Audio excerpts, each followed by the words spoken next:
treinamento melhor. Nossa. Muito Também bem. tem que ser treinado assim. Então, quais são as duas dádivas, Guilherme, que a pessoa recebe no ato do batismo nas águas? Remissão dos pecados e o Espírito Santo. Muito bem. Ó. Você está perguntando ou afirmando? Afirmando. Afirmando. Muito bem. A colinha. Muito bem. E Stephanie, quais são as duas dádivas que a pessoa recebe no ato do batismo nas águas? Remissão dos pecados e o Espírito Santo. Muito bem. Então, quando alguém perguntar por que você foi batizado, depois, claro, né? Eu fui batizado para a remissão dos pecados e para receber o dom do Espírito Santo. Amém? Aí os outros já vão Quando- perguntar, você fala em línguas? Quando eu te perguntar por que você quer ser batizado, né, domingo de manhã, naquela água fria, 9, 10 horas da manhã, você vai dizer, João, eu estou aqui hoje por um motivo muito especial. Porque pela autoridade de Jesus, eu estou arrependido e eu quero batizar para remissão dos meus pecados e receber o dom do Espírito. Até vontade de batizar de novo. Então, esse é o motivo bíblico, amém? Batizar vocês. Note bem que quando a igreja toda, no mundo religioso, cada um tem uma experiência diferente para se sentir salvo. É uma falta de unidade completa. Quando nós somos biblicamente salvos, esse batismo nos une aos irmãos que igualmente foram batizados da mesma forma, com o mesmo propósito, com a mesma convicção, com o mesmo objetivo, com a mesma direção, querendo alcançar a mesma coisa. Amém? E isso é muito importante, né? Então não é aquele mito de que a salvação é individual. Bem, o julgamento é individual, mas a salvação ela é coletiva. Nós vamos ser salvos dentro da igreja de Jesus, participando na igreja de Jesus, e estando fazendo o que Jesus quer. E Jesus vai salvar o grupo, a igreja dele. Né? Se eu estiver entre os salvos, então eu serei salvo. Né? E note bem que em Atos 2, a salvação foi coletiva, porque 3.000 pessoas fizeram a mesma coisa, se sujeitaram ao mesmo plano de salvação. Então a salvação não é individual no sentido de a pessoa ter uma experiência individual. A experiência é a mesma para todos nós. Crer, arrepender, confessar e batizar biblicamente. Amém? Então, isso é uma experiência comum a todos nós. E nesse sentido, a salvação não é individual. Amém? Agora, quais são, digamos, o que vai mudar na sua vida, Guilherme, depois do batismo? Como é que o seu novo homem vai ser diferente do seu velho homem que vai morrer? Perseverar no caminho de Jesus. Perseverar no caminho de Jesus, crescer espiritualmente, né? Você tem que buscar, desejar genuinamente, né? Desejar ardentemente, como uma criança recém-nascida, o genuíno leite espiritual, para que você seja dado crescimento para a salvação. Amém? Então, depois do batismo, você é uma nova criatura, uma nova pessoa. Você precisa crescer, desenvolver, amadurecer e tornar-se um adulto espiritualmente. Amém? É assim que começa tudo. Muito bem, Stephanie, o que vai mudar na sua vida depois do batismo? Como é que a sua nova mulher vai ser diferente da velha mulher que vai morrer? Tudo. Tudo? É. Tudo. Tudo tem que mudar, ué. Do jeito que a gente olha pro próximo, do jeito que a gente vai responder o próximo, do jeito que vai se comportar. Tudo muda. É só o início. Amém. Lucas, só pra você saber, ela falou isso olhando pra você. Amém. Muito bem. Lucas é o mais próximo de todos nós. Então, muito bem. Além de crença, arrependimento, confissão, batismo, o que vem mais para completar definitivamente o plano da salvação? Perseverança, o que quer dizer? O que significa, Guilherme, perseverança? Manter-se firme. O que significa perseverança, Stephanie? Acreditar que o fato vai se cumprir. Continuar acreditando, confiando nas promessas de Deus, Ficar no né? caminho até O morrer. que significa perseverança, Lucas? Seguir esse caminho até o fim, né? Independente de qualquer situação. Sempre estar proclamando Cristo, né?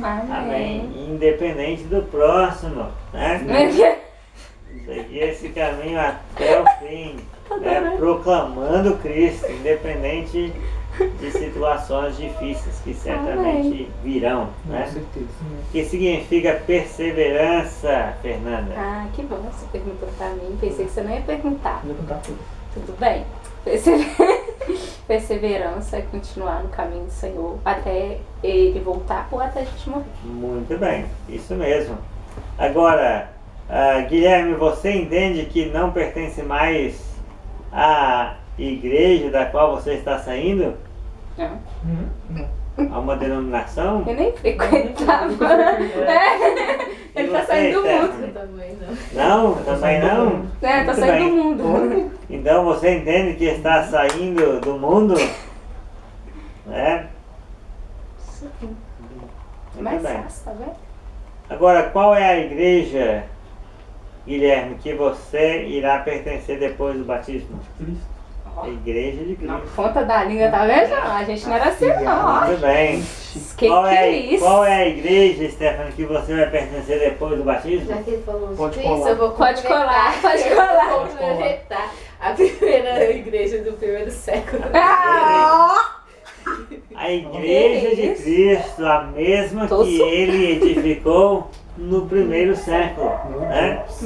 Então, lembra que no primeiro século, Fizemos em trabalho Atos de- 2,42, é dito das pessoas que batizaram que elas perseveravam na doutrina dos apóstolos, na comunhão, no partir do pão e nas orações. Amém? Amém. Então, se nós vamos ser a mesma igreja hoje em dia que Jesus edificou lá no primeiro século, então nós vamos ter também que perseverar na doutrina dos apóstolos, na comunhão, no partir do pão e nas orações. Tá vendo? Agora, então, qual que é o problema com as denominações religiosas? As denominações religiosas, o problema é que eu saiba, as denominações religiosas não estão perseverando na doutrina dos apóstolos. Geralmente tem algumas coisas respaldadas na Bíblia, mas Mas tem que ter a tudo, né? doutrina dos apóstolos, né, não é respeitada. Às vezes é a doutrina do padre, do pastor, Do bispo, do papa, da do bispa. bispo, do fundador, né, daquela denominação ou daquela tradição antiga, daquele movimento, né, social do passado que ainda se mantém. Então, vocês entendem, Stephanie e Guilherme, que a Igreja de Cristo não é uma denominação como outras igrejas humanas? Claro. Como vocês entendem isso? O que vocês têm percebido? Qual é a sua percepção? É uma igreja próxima. E muito junto. Simples. Sem muita papagaiada. Nenhuma, na verdade. E é isso, resumidamente. Eu acho que é uma igreja que segue certinho a doutrina dos Segue as apóstolos. 4 linhas. Muito bem. Ó. Muito bem. Aí, esses meninos tá, ó. A Igreja de Jesus Que orgulho, gente. não é uma denominação como outras Você não igrejas tá com orgulho humanas, desses meninos, né? não? Porque primeiro não foi edificada por um homem. Amém. Um homem não colocou um nome nela. Onde as pessoas, né, fizerem a mesma coisa que os apóstolos e os primeiros cristãos fizeram, ensinaram, então elas serão também a igreja que Jesus edificou. Amém? Amém. Então, as pessoas que querem ser simplesmente cristãos, sem fazer parte de nenhuma denominação religiosa, querem seguir somente Cristo e somente pela autoridade do Novo Testamento. Então, elas querem realmente fazer e ensinar as mesmas coisas que os apóstolos e os primeiros cristãos fizeram e ensinaram no primeiro século, para assim serem a mesma igreja que eles forem e prestarem contas apenas a Cristo. Amém? Então é isso, né?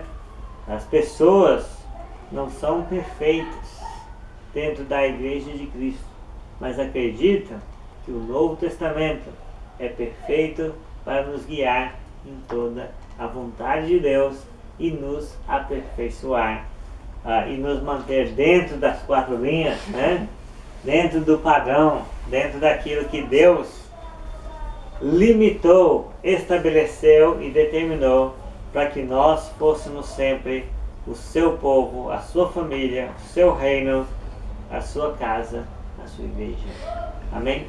Amém. Então, Guilherme, como vai ser a sua vida na igreja com respeito ao crescimento espiritual, a vida de pureza, a leitura bíblica, a oração, a participação na ceia do Senhor, a contribuição e evangelismo? Como você se vê na igreja?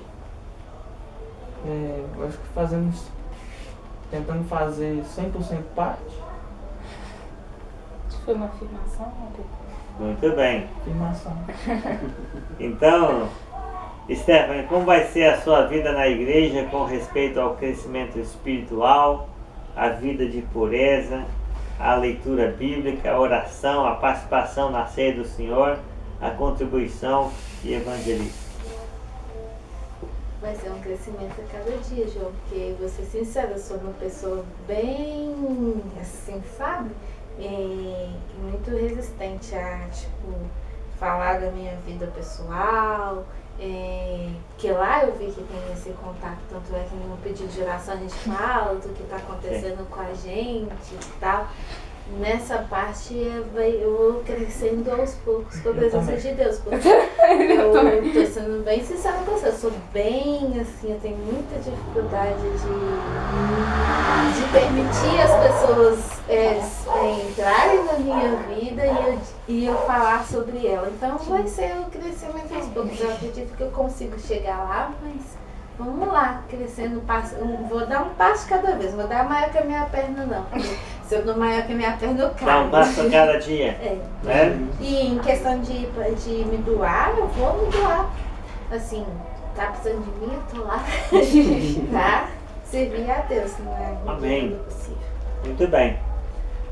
Guilherme, qual será seu maior obstáculo para permanecer fiel?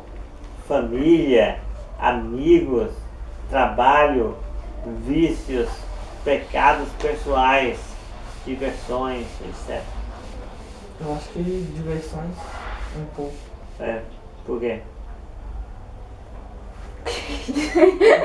Deixa eu voltar aqui a pergunta. Não, é isso mesmo, só que por que não sei. Porque você gosta. Stephanie, qual será seu maior obstáculo para permanecer fiel? Família, amigos, trabalho, vícios, pecados pessoais. Pecados, mas trabalho não, porque eu posso me modificar, porque o trabalho não vai exigir 24 horas. Tem culto de manhã e tem culto à noite. Os dois eu posso ir. Tudo bem. Acho E é no domingo também, mesmo. né? Muito A minha bem. é bem tranquila. Guilherme, alguém que você conhece se opõe à sua decisão de batizar? Não. Tem certeza? Já falou para todo mundo? Todo 100%. Então, tipo assim, né? 100%. Você só falou para quem É não ia necessário. discordar, né? Não falou, né?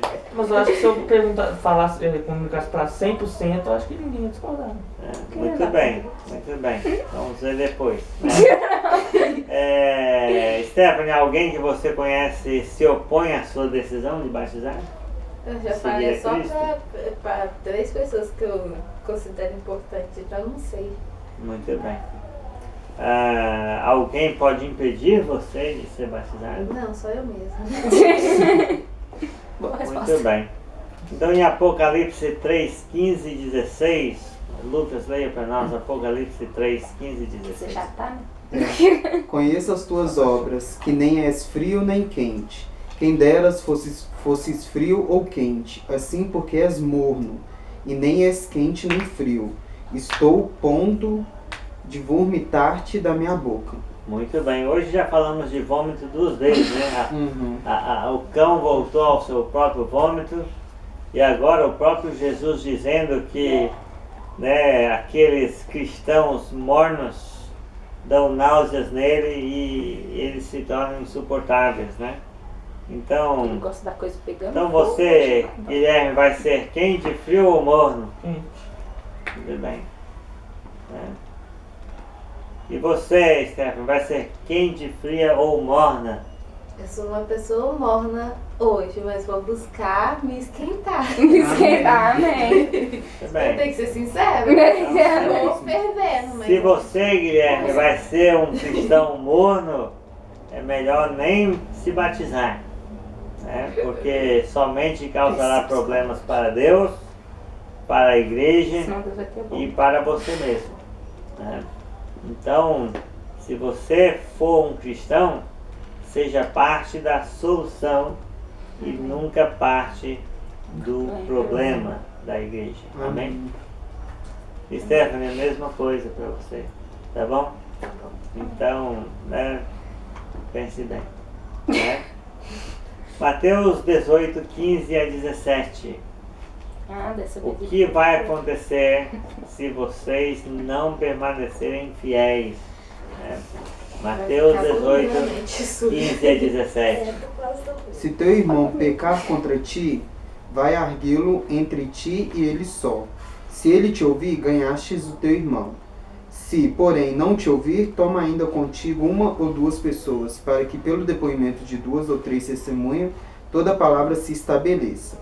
E se ele não os atender, dize-o à igreja. E se recusar ouvir também a igreja, considere-o como gentil e publicano. Muito bem. Então, se você não permanecer fiel, né, na vida que Deus quer que vocês levem, e mesmo assim você às vezes quer insistir em ter comunhão, convívio com a igreja, ou frequentar a ceia do Senhor, então provavelmente você vai ser, né, disciplinado pelo processo que está descrito aí. Se o teu irmão pecar, né, então quem souber que você está vivendo desordenadamente, inadequadamente, vai te arguir, né, para você ficar firme no caminho do Senhor, né, não se deixar levar, né, não vacilar nisso, naquilo. E se você ouvir, então dá tudo bem, né? Mas se você não ouvir, né, e quiser viver no pecado errado, então esse irmão vai levar um outro irmão ou mais um irmão, né, para conversar e encorajar o arrependimento, né? Mas se você disser que vai mudar, mas não mudou coisa nenhuma, né, e insiste em viver errado, então todos os outros irmãos que são do seu relacionamento devem ser avisados para que eles possam também tentar, né, te arguir, te convencer, né, a deixar esse erro, né, de lado e voltar à vida, né, ordeira, a vida disciplinada de um discípulo de Jesus, a vida santa. Mas se você recusar ouvir a igreja, todos esses esforços, então a própria igreja vai ter que cortar o relacionamento pessoal, né?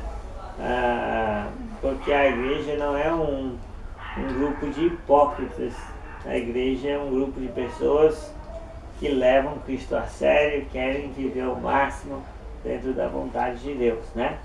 Então tratar como gentil e publicano, né? Gentil era a pessoa que não pertencia ao povo de Israel, né? Então tratar a pessoa como não mais pertencente à igreja, não mais pertencente aos salvos, né? E publicano era o próprio judeu que, né, cobrava para os romanos, né, imposto do seu próprio povo. E era visto como um traidor da nação, né, trabalhando para os inimigos, olha lá, né? Então é ver que aquele irmão traiu a fé, traiu, né, o ensinamento de Cristo e infelizmente, né, não está honrando, né, a vida que devia honrar. Então é isso, né? Hebreus 10, 23 a 31 também é uma passagem que fala sobre o que acontece no mundo espiritual quando a pessoa não permanece fiel. Hebreus 10, 23 a 31. Guardemos firme a confissão da esperança, sem vacilar, pois quem faz a promessa é fiel. Consideremos-nos também uns aos outros para nos estimularmos ao amor e às boas obras. Não deixemos de congregar-nos, como é de costume de alguns. Antes façamos admoestações, e tanto mais quanto vedes que o dia se aproxima. Porque se vivermos deliberadamente em pecado, depois de termos recebido pleno conhecimento da verdade, já não resta sacrifício pelos pecados. Pelo contrário, certa expectação horrível de juízo e fogo vingador, preste a consumir os adversários. Sem misericórdia morre pelo depoimento de 2 ou 3 testemunhas quem tiver rejeitado a lei de Moisés. De quanto mais severo castigo, julgai-vos, será considerado digno aquele que calçou aos pés o Filho de Deus, e profanou o sangue da aliança, com o qual foi santificado, e ultrajou o Espírito da graça. Ora, nós conhecemos aquele que disse: a mim pertence a vingança, e eu retribuirei, e outra vez o Senhor julgará o seu povo. Horrível coisa é cair nas mãos do Deus vivo. Escutaram? E temi. Né? Então diz aí que o fiel, né, ele guarda a confissão da esperança sem vacilar, confia nas promessas, né, e ele estimula os outros ao amor e às boas obras. E ele não deixa de congregar e espera a volta de Jesus junto com os irmãos cada dia. Esse é o cristão fiel. Agora, o infiel é aquele que, mesmo sabendo que Deus diz uma coisa, ele quer viver outra. Mesmo sabendo que Deus vai condenar, mesmo sabendo que Jesus morreu por ele, mesmo sabendo que um dia ele foi batizado, recebeu o Espírito Santo para viver uma vida diferente, mesmo sabendo de tudo isso, ele teme em viver deliberadamente no pecado, depois de ter recebido o pleno conhecimento da verdade. Então, que salvação é para essa pessoa? Nenhuma. Nenhuma chance. Esquece a salvação. Se desviou, esquece a salvação. Não vai